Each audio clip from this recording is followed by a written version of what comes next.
今晚帶大家食一間特別能打的私房菜，發文可以排名 No.1。肉眼可見的富麗堂皇。这是我们的招牌的一个鸽子面，采的是28年的一个鸽子，去肉去骨，再中那个燕窝炖1个小時。好香啊！切開給你們看一下。湧晒出嚟啲燕窩。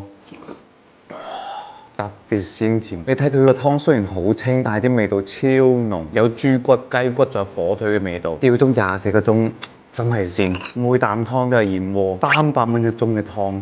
追求故事，乳鴨呢個鴨先30日，乳鴨咪話食啦，聽都第一次聽，整對鴨腿啊！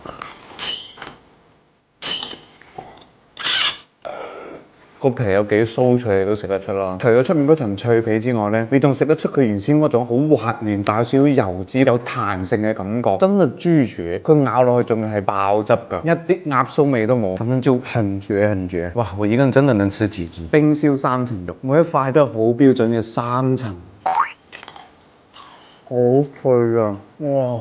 瘦嘅部分特別嫩，肥肉嘅部分一啲都唔會覺得肥膩，好正啊！呢個睇起身好似好普通嘅一嚿燒肉，好好食，而且佢一上菜有好香嘅花椒同埋八角嘅味道，好似煙燻過咁樣。可能是我這輩子吃過最好吃嘅燒肉。最後嚟一個蟹黃餅，佢攞起身個狀態係好酥脆啊！